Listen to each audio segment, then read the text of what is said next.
Yes news में आप सभी दर्शकों का स्वागत है। मैं आपके साथ इलियास बड़ेखर। आइए देखते हैं आज की खबर क्या कहती है।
ರಾಜ್ಯಘಟ್ಟ ಮುಖ್ಯಮಂತ್ರಿ ಸಿದ್ದರಾಮಯ್ಯಗೆ, ದಲಿತ ವಿರೋಧಿ ಮುಖ್ಯಮಂತ್ರಿ ಸಿದ್ದರಾಮಯ್ಯಗೆ, ದುಷ್ಟ ಕಾಂಗ್ರೆಸ್ ಸರ್ಕಾರಕ್ಕೆ, ಕಾಂಗ್ರೆಸ್ ಸರ್ಕಾರಕ್ಕೆ, ದೀನ ದಲಿತ ವಿರೋಧಿ ಕಾಂಗ್ರೆಸ್ ಸರ್ಕಾರಕ್ಕೆ, ದುಷ್ಟ ಕಾಂಗ್ರೆಸ್ ಸರ್ಕಾರಕ್ಕೆ, ಕಾಂಗ್ರೆಸ್ನವರಿಗೆ ಅನ್ಯಾಯ ಮಾಡಿದ ಕಾಂಗ್ರೆಸ್ ಸರ್ಕಾರಕ್ಕೆ, बोलो भारत माता की जय, बोलो भारत माता की जय, भारतीय जनता पक्षಕ್ಕೆ ಬೇಕೇ ಬೇಕು ನ್ಯಾಯ ಬೇಕು, ಬೇಕೇ ಬೇಕು ನ್ಯಾಯ ಬೇಕು, ಬೇಕೇ ಬೇಕು ನ್ಯಾಯ ಬೇಕು, ಬೇಕೇ ಬೇಕು ನ್ಯಾಯ ಬೇಕು, ಬೇಕೇ ಬೇಕು ನ್ಯಾಯ ಬೇಕು, ದಲಿತ ವಿರೋಧಿ ಸಿದ್ದರಾಮಯ್ಯ ಸರ್ಕಾರಕ್ಕೆ, ದಲಿತ ವಿರೋಧಿ ಸಿದ್ದರಾಮಯ್ಯ ಸರ್ಕಾರಕ್ಕೆ 25,000 ಕೋಟಿ ರೂಪಾಯಿಗಳು ಮಾಡಿದ ಕಾಂಗ್ರೆಸ್ ಸರ್ಕಾರಕ್ಕೆ, 25,000 ಕೋಟಿ ರೂಪಾಯಿಗಳು ಮಾಡಿದ ಕಾಂಗ್ರೆಸ್ ಸರ್ಕಾರಕ್ಕೆ, ದಲಿತರಿಗೆ ಮೋಸ ಮಾಡುತ್ತಿರುವ ಕಾಂಗ್ರೆಸ್ ಸರ್ಕಾರಕ್ಕೆ, ಅಯ್ಯಯ್ಯೋ ಅಯ್ಯಯ್ಯೋ ಅನ್ಯಾಯ ಸರ್ಕಾರಕ್ಕೆ ಮುಂದಿನ ಬಜೆಟ್ ಅಲ್ಲಿಯೂ ಸಹಿತ ಇದೇ ರೀತಿ ದಲಿತರಿಗೆ ಅನ್ಯಾಯ ಮಾಡುವಂತೆ ಹೊಂಚಾಕಿರುವಂತ ಕಾಂಗ್ರೆಸ್ ಸರ್ಕಾರಕ್ಕೆ ಭಾರತ್ ಮಾತಾ ಕಿ ಪಕ್ಷಕ್ಕೆ ಬೆಂಬಲ ಮಾಡ್ತಾ ಅಲ್ಲ. ಎಂಥ ಅನ್ಯಾಯ ಇದು ಅಂದರೆ, ನಾನು ಒಬ್ಬ MP, ನಮ್ಮ ದಲಿತರಿಗೆ ಎಲ್ಲರಿಗೆ ನಿಮಗೆ ಒಂದು ಬೋರ್ವೆಲ್ ಹಾಕಿಸ್ಕೊಡ್ತೀನಿ ಅಂಥೇಳಿ 150 ಬೋರ್ವೆಲ್ ಮಂಜೂರಾತಿ ಮಾಡಿದ್ರು. ಮಂಜೂರಾತಿ ಮಾಡಿದ ಮೇಲೆ ನಾನು ಮಂಜೂರಾತಿ ಅದು ಅಂಥೇಳಿ ದಲಿತರಿಗೆ ಎಲ್ಲರಿಗೆ ಪತ್ರ ಬರೆದೆ. ಇವತ್ತು ಅದರಲ್ಲಿ ಬರೀ 20 ಮಾತ್ರ ಹಾಕಿ 130ಕ್ಕೆ ಬರೋ ಹಣನೂ ಕೂಡ ವಾಪಸ್ ತೊಗೊಂಡ್ರಿ. ನಾಚಿಕೆ ಆಗೋದಿಲ್ಲ ಇದನ್ನು ಸರ್ಕಾರದವ್ರಿಗೆ? ಹೆಂಗೆ ಸಹಿಸ್ಕೋಬೇಕು ಜನ? ಇವತ್ತು ಬಂದು ನಮಗೆ ಹೋಗಿತ್ತಾರ, ನಾವು ಹೇಳಿದ ಹೋಗಿ ಅವ್ರಿಗೆ ಹೋಗಿರಿ ಕಾಂಗ್ರೆಸ್ ಸರ್ಕಾರದಲ್ಲಿ ಇರ್ತಕ್ಕಂಥ ಮಂತ್ರಿಗಳಿಗೆ ಅಂತ ನಾನು ಹೇಳಿನಪ್ಪ. ಇಂಥ ಅನ್ಯಾಯ ಯಾವತ್ತೂ ಆಗಿರಲಿಲ್ಲ.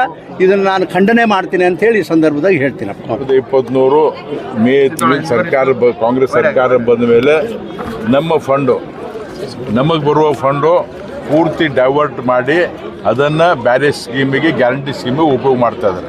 ನಾವು ಗ್ಯಾರಂಟಿ ಸ್ಕೀಮ್ ಬಗ್ಗೆ ವಿರೋಧ ಅಲ್ಲ, ಅವ್ರು ಬೇಕಾದ್ರೆ ಮಾಡಲಿ. ಆದರೆ ನಮ್ಮ ಫಂಡ್ ಯಾಕೆ, ನಮ್ಮ SCP TSP ಫಂಡ್ ಯಾಕೆ ಯೂಸ್ ಮಾಡಬೇಕು? ಬೇರೆ ಫಂಡ್ಗಳು ಅವ, BC fund, minority development fund, ಬೇರೆ ಡಿಪೆಂಡ್ ಫಂಡ್ ಅವ. ಅದು ಬಿಟ್ಟು ನಮ್ಮ ಫಂಡಿಗೆ ಅವರು ಮಿಸ್ಯೂಸ್ ಮಾಡ್ತಾ ಇದ್ದಾರೆ ಸತತವಾಗಿ. ಈ ವರ್ಷ ಕೂಡ ಈ ಬಜೆಟ್ನಲ್ಲೂ ಕೂಡ ಅಂಥದ್ದೊಂದು ವಿಚಾರ ಇದೆ ಅಂತ ನಮಗೆ ಗೊತ್ತಾಗಿದೆ. ಆ ಫಂಡ್ ಅಲ್ಲಿ ಯೂಸ್ ಮಾಡಬಾರ್ದು, ನಮ್ಮ ಫಂಡ್ ನಮ್ಮ SC/ST ಡೆವಲಪ್ಮೆಂಟ್ ಬಗ್ಗೆ ಯೂಸ್ ಮಾಡಬೇಕಂತ ನಾವು ಆಗ್ರಹ ಮಾಡ್ತಾಯಿದ್ವಿ. ನಿಮಗೆ ಗೊತ್ತಿದೆ ಈಗಾಗಲೇ ಇವತ್ತು ಸ್ಕೂಲ್ ಹುಡುಗರಿಗೆ, ನಾನು ಯಾವಾಗಲೂ I am on the ground, ಪ್ರತಿಯೊಬ್ಬರು ನಮ್ಮ ಜೊತೆ ಇಂಟ್ರಾಕ್ಟ್ ಮಾಡ್ತಾ ಇದ್ದಾರೆ. ಹುಡುಗರಿಗೆ ಸ್ಕಾಲರ್ಶಿಪ್ ದುಡ್ಡಿಲ್ಲ, ನಮ್ಮ ಹುಡುಗಿಯರಿಗೆ ಇರ್ಲಿಕ್ಕೆ ಹಾಸ್ಟೆಲ್ ಇಲ್ಲ, ದಲಿತ ಹುಡುಗಿಯರಿಗೆ ಇರ್ಲಿಕ್ಕೆ ಹಾಸ್ಟೆಲ್ ಇಲ್ಲ. ಅವ್ರು ಹಳ್ಳಿ ಊರಿಂದ ಸಿಟಿಗೆ ಬಂದರೆ ಅವ್ರಿಗೆ ಇರ್ಲಿಕ್ಕೆ ವ್ಯವಸ್ಥೆ ಇಲ್ಲ, ಬೇಸಿಕ್ ನೀಡ್ಸಿಗೆ ದುಡ್ಡಿಲ್ಲ, ಒಂದು ಬೋರ್ವೆಲ್ ಹೊಡಿಲಿಕ್ಕೆ ದುಡ್ಡಿಲ್ಲ, ಮನೆ ಕಟ್ಟಲಿಕ್ಕೆ ದುಡ್ಡಿಲ್ಲ. ನಮ್ಮ ಹಳೆ ಸ್ಕೀಮ್ಗಳು ಚೇಂಜ್ ಮಾಡಿ ಇವತ್ತು ಯಾವುದು ಡೆವಲಪ್ಮೆಂಟ್ ಆಗ್ತಾ ಇಲ್ಲ. ಅದನ್ನು ನಾವು ವಿರೋಧ ಮಾಡ್ತಾ ಇದ್ದೀವಿ, ಖಂಡಿಸ್ತಾ ಇದ್ದೀವಿ. ಸರ್ಕಾರ ಎಚ್ಚೆತ್ತುಕೊಳ್ಬೇಕು. ಈಗ ದಲಿತರಿಗೆ ಇನ್ನಷ್ಟು ಜಾಸ್ತಿ ತುಳಿಬಾರ್ದು ಅಂತ ಹೇಳಿ ನಾವು ಆಗ್ರಹ ಮಾಡ್ತಾ ಇದ್ದೀವಿ. ದಲಿತ CM ಕೂಗಿ ಇದ್ರ ಬಗ್ಗೆ ನಾವು ಅದ್ರ ಬಗ್ಗೆ ಮಾತಾಡೋಣ. ನಮ್ದು SC/ST ಫಂಡ್ ಇಂಪಾರ್ಟೆಂಟ್ ಇದೆ CM ಗೆ. ಇವತ್ತು ಬಿಜಾಪುರ ಜಿಲ್ಲೆಯಿಂದ ಬಹಳ ದೊಡ್ಡ ಪ್ರಮಾಣದಲ್ಲಿ ನಾವು ಕಾಂಗ್ರೆಸ್ ಸರ್ಕಾರದ ವಿರುದ್ಧ ಒಂದು ಪ್ರತಿಭಟನೆಯನ್ನು ನಾವು ಹಮ್ಮಿಕೊಂಡಿದ್ದೀವಿ. ಇವತ್ತು ದಲಿತರಿಗೆ ಆಗ್ತಕ್ಕಂಥ ಅನ್ಯಾಯವನ್ನು, ಹಿಂದೆ ಇವತ್ತು ದಲಿತರ ಹೆಸರಲ್ಲಿ ಇಡ್ತಕ್ಕಂಥ ದುಡ್ಡನ್ನು, ಇವತ್ತು SC TSP ದುಡ್ಡನ್ನು ಇವತ್ತು ಗುಳುಮಂತ ನುಂಗ್ತಕ್ಕಂಥ ಕಾಂಗ್ರೆಸ್ ಸರ್ಕಾರ ಈಗಾಗಲೇ ಅದನ್ನು 2 ಬಾರಿ ಬಜೆಟ್ನೆಯನ್ನು ಮಂಡನೆ ಮಾಡಿ ಇವತ್ತು ದಲಿತರಿಗೆ ಅನ್ಯಾಯ ಆಗಿದೆ. ಅದು ಅನ್ಯಾಯ ಆಗಬಾರ್ದು ಅಂತ ಸಂದರ್ಭದಲ್ಲಿ ಭಾರತೀಯ ಜನತಾ ಪಕ್ಷ ಇವತ್ತು ನಮ್ಮ ಸಂಸದರು ಮತ್ತು ನಮ್ಮ ಎಲ್ಲ ಗುಲ್ಬರ್ಗ ಮಾಜಿ ಸಂಸದರು, ಹಾಲಿ ಎಲ್ಲರ ನೇತೃತ್ವದಲ್ಲಿ ಇವತ್ತು ಜಿಲ್ಲಾಧಿಕಾರಿಗಳಿಗೆ ಒಂದು ಮನವಿಯನ್ನು ಕೊಟ್ಟಿದ್ದೀವಿ. ಈ ನಾಳೆ 7ನೇ ತಾರೀಕಿನ ದಿವಸ ನಡೀತಕ್ಕಂಥ ಬಜೆಟ್ದಲ್ಲಿ ದಲಿತರಿಗೆ ಅನ್ಯಾಯ ಆಗದಂಗೆ ಇವತ್ತು ಸ್ಕಾಲರ್ಶಿಪ್ ಕೊಡ್ತಕ್ಕಂಥ ಇರ್ಬೋದು, ಹಾಸ್ಟೆಲ್ ಇರ್ಬೋದು, ಇವತ್ತು ಮೊರಾರ್ಜಿ ಸ್ಕೂಲ್ ಇರ್ಬೋದು, ಇವತ್ತು ದಲಿತರಿಗೆ ಏಳಿಗೆಗಾಗಿ ಕೊಡ್ತಕ್ಕಂಥ ಬಜೆಟನ್ನು ಒಳ್ಳೆ ರೀತಿ ಮಂಡನೆ ಮಾಡಿದ್ರೆ ಸರಿ ಅದ. ಇನ್ ಕೇಸ್ ಆಗಲಿಲ್ಲ ಅಂತಂದರೆ ಇವತ್ತು ನಾವು ರಾಜ್ಯಾದ್ಯಂತ ಕರ್ನಾಟಕ ರಾಜ್ಯದಲ್ಲಿ ಬಹಳ ದೊಡ್ಡ ಪ್ರಮಾಣದಲ್ಲಿ ಇವತ್ತು ಕಾಂಗ್ರೆಸ್ ವಿರುದ್ಧ ಇವತ್ತು ನಾವು ಹೋರಾಟವನ್ನು ಮಾಡ್ತೀವಿ ಅಂತಕ್ಕಂಥ ಮಾತನ್ನು ಈ ಸಂದರ್ಭದಲ್ಲಿ ಹೇಳಲಿಕ್ಕೆ ನಾವು ಬಯಸ್ತೀವಿ. ಮೀಸಲಾಗಿ ದಲಿತರ ಸಲುವಾಗಿ ಮೀಸಲಾಗಿರ್ತಕ್ಕಂಥ ದುಡ್ಡನ್ನು ಅವ್ರು ಇಡಲೇಬೇಕು. ಈಗಾಗಲೇ 25,000 ಕೋಟಿ ಮತ್ತು ನುಂಗಿದ್ದಾರೆ. ಇದು ಮುಂದೆ ಏನಾದರೂ ಆದರೆ ಇವತ್ತು ಕಾಂಗ್ರೆಸ್ ಸರ್ಕಾರದ ವಿರುದ್ಧ ದೊಡ್ಡ ಪ್ರಮಾಣದಲ್ಲಿ ಹೋರಾಟವನ್ನು ನಾವು ಮಾಡ್ತೀವಿ ಅಂತಕ್ಕಂಥ ಮಾತನ್ನು ಇವತ್ತು ಜಿಲ್ಲಾಧಿಕಾರಿಗಳಿಗೆ ಮನವಿಯನ್ನು ಕೊಟ್ಟಿದ್ದೀವಿ. ಇದು ಎಚ್ಚರಿಕೆ ಗಂಟೆ ಅಂತಕ್ಕಂಥ ಮಾತನ್ನು ಈ ಸಂದರ್ಭದಲ್ಲಿ ಹೇಳಿ ಇವತ್ತು ಆ ಮನವಿಯನ್ನು ಸ್ವೀಕಾರ ಮಾಡಿ ಇದನ್ನು ಹಿಂದೆ ಆದಂಥದ್ದು ಮುಂದೆ ಆಗಲಾರ್ದಂಗೆ ನೋಡ್ಕೊಂಡು ಹೋದರೆ ಸರಿ. ಇಲ್ಲಾಂದರೆ ಕರ್ನಾಟಕದಲ್ಲಿ ಇವತ್ತು ದಲಿತರ ವಿರುದ್ಧ ಏನು ಇವತ್ತು ಕಾಂಗ್ರೆಸ್ ಸರ್ಕಾರ ಮಾಡ್ತದೆ ಅದನ್ನು ಎಚ್ಚರಿಕೆ ಗಂಟೆ ಅಂತೇಳಿ ಈ ಸಂದರ್ಭದಲ್ಲಿ ಹೇಳಲಿಕ್ಕೆ ನಾನು ಬಯಸ್ತೀನಿ. ಶ್ರೀ ವಿಜಯೇಂದ್ರ ಅಣ್ಣನವರ ಮಾರ್ಗದರ್ಶನದಲ್ಲಿ ಇಡೀ ಕರ್ನಾಟಕದಾದ್ಯಂತ 14 ತಂಡಗಳಲ್ಲಿ ಕಾಂಗ್ರೆಸ್ ಸರ್ಕಾರ ಏನು ಪರಿಶಿಷ್ಟ ಜಾತಿ ಮತ್ತು ಪರಿಶಿಷ್ಟ ಪಂಗಡದ ಮೀಸಲಿಟ್ಟ ಅನುದಾನವನ್ನು ಗ್ಯಾರಂಟಿಗಳಿಗೆ ಹಾಗೂ ಇತರೆ ಯೋಜನೆಗಳಿಗೆ ಬಳಸೋದನ್ನು ಖಂಡಿಸಿ ಇವತ್ತು ಭಾರತೀಯ ಜನತಾ ಪಾರ್ಟಿ ಇಡೀ ರಾಜ್ಯಾದ್ಯಂತ ಹೋರಾಟ ನಡೆಸ್ತಾ ಇದೆ. ಅದರಂತೆ ಬಿಜಾಪುರ ನಮ್ಮ ಜಿಲ್ಲಾ ಘಟಕದ ವತಿಯಿಂದ ಈ ದಿನ ಇಲ್ಲಿ ಬಿಜಾಪುರ ಪಾದಯಾತ್ರೆ ಮುಖಾಂತರ ಜಿಲ್ಲಾಧಿಕಾರಿಗಳಿಗೆ ಮನವಿಯನ್ನು ಕೊಟ್ಟಿದ್ದೇವೆ. ನನ್ನ ಹೆಸರು ರಾಮಣ್ಣ ಬಲ್ಲವಣಿಸಿ ಅಂತ. ಈ ಕಾರ್ಯಕ್ರಮದ ಸಂಯೋಜಕರಾಗಿ ಇಲ್ಲಿ ಬಂದಿದ್ದೀನಿ. ನಮ್ಮದು ವಿಜಯನಗರ ಜಿಲ್ಲೆ ಅಗ್ರಿಬೊಮ್ಮನಹಳ್ಳಿ. 20,000 ಕೋಟಿಯನ್ನು ಬಜೆಟ್ನಲ್ಲಿ ಸನ್ಮಾನ್ಯ ಮುಖ್ಯಮಂತ್ರಿಗಳು ಹೇಳಿದ್ರು. ಆದರೆ ಅದರಲ್ಲಿ ಬಿಡುಗಡೆ ಆಗಿರೋದಟ್ಟು 551 ಕೋಟಿ ರೂಪಾಯಿ ಮಾತ್ರ ಬಿಡುಗಡೆ ಆಗಿದೆ. ಆದರೆ ಅದರಲ್ಲಿ ಖರ್ಚಾಗಿದೆಟ್ಟು 370 ಕೋಟಿ ರೂಪಾಯಿ ಮಾತ್ರ ಖರ್ಚಾಗಿದೆ. ಅಂದರೆ ಸರ್ಕಾರ ಕೇವಲ ಬಜೆಟ್ನಲ್ಲಿ ಈ ಪರಿಶಿಷ್ಟ ಪಂಗಡ ಎಸ್ ಟಿ ಸಮುದಾಯದವರಿಗೆ 1664 ಕೊಟ್ಟಿದ್ದೀವಿ ಅಂತೇಳಿ ಬರೀ ಹೇಳಿ ನಮ್ಮ ಜನರನ್ನು ಮರಳು ಮಾಡುವಂಥ ಕೆಲಸ ಏನು ಮುಖ್ಯಮಂತ್ರಿಗಳು ಮಾಡಿದ್ದಾರೆ. ಆದರೆ ಅದರಲ್ಲಿ ಕೇವಲ 370 ಕೋಟಿ ರೂಪಾಯಿ ಅಷ್ಟೇ ಬಳಕೆ ಮಾಡಿ ಉಳಿದಿದ್ದೆಲ್ಲನ ಡೈವರ್ಟ್ ಮಾಡಿ ತಾವು ತಮ್ಮ ಮನೆ ತುಂಬಿಕೊಂಡಿದ್ದಾರೆ. ಹೀಗಾಗಿ ಮುಂದಿನ ಬರುವಂಥ ಬಜೆಟ್ನಲ್ಲಿ ಆದರೂ ಸಹಿತ ನೇರವಾಗಿ ನಮ್ಮ ಸಮುದಾಯಗಳಿಗೆ ಎಷ್ಟು ಖರ್ಚು ಮಾಡ್ತೀರಿ ಅಷ್ಟನ್ನೇ ಕೊಡ್ರಿ, ನೇರವಾಗಿ ಹೇಳಿಬಿಡ್ರಿ. ಪರಿಶಿಷ್ಟ ಪಂಗಡಕ್ಕೆ ಇಟ್ಟು ನಾವು ದುಡ್ಡು ಕೊಡೋಂಗಿಲ್ಲ, ಪರಿಶಿಷ್ಟ ಜಾತಿಗೆ ಇಷ್ಟು ನಾವು ದುಡ್ಡು ಕೊಡೋಂಗಿಲ್ಲ, ಹೀಗಾಗಿ ಹೇಳಿಬಿಡ್ರಿ. ಆದರೆ ಈ ಒಂದು ಕಣ್ಣಿಗೆ ಬೆಣ್ಣೆ ಹಚ್ಚಿ ಮತ್ತೊಂದು ಕಣ್ಣಿಗೆ ಸುಣ್ಣ ಹಚ್ಚುವಂಥ ಕೆಲಸ ಮಾನ್ಯ ಮುಖ್ಯಮಂತ್ರಿಗಳು ಮಾಡಬಾರ್ದು. ನಮ್ಗೆ ಎಷ್ಟು ಖರ್ಚು ಮಾಡ್ಲಿಕ್ಕೆ ಇಡ್ತೀರಿ ಅಷ್ಟನ್ನು ಮಾತ್ರ ಬಜೆಟ್ನಲ್ಲಿ ಘೋಷಣೆ ಮಾಡಿ, ಇಲ್ಲಾಂದರೆ ನೇರವಾಗಿ ನಾವು ಮುಂದಿನ ದಿನಮಾನಗಳಲ್ಲಿ ರೋಡಿಗಿಳಿದು ಹೋರಾಟ ಮಾಡೋದಲ್ಲಾರದೆ ವಿಧಾನಸೌಧ ಚಲೋ ಅನ್ನುವಂಥ ಕಾರ್ಯಕ್ರಮವನ್ನು ಸಹಿತ ನಾವು ಮಾಡಬೇಕಾಗ್ತದೆ. ದಲಿತರಿಗೆ ಇನ್ನು ಮುಂದೆ ಅನ್ಯಾಯ ಮಾಡಬೇಡ್ರಿ, ಇದು ನಿಮ್ಗೆ ಒಳ್ಳೇದಾಗಲ್ಲ. जैसा कि आप सब जानते हैं कि आप सभी का प्यार हमारे साथ कायम है, इसी तरह से हमारे इस चैनल को प्यार करते रहिए और हमारी सारी खबरों को लाइक, शेयर और सब्सक्राइब करना ना भूलिए.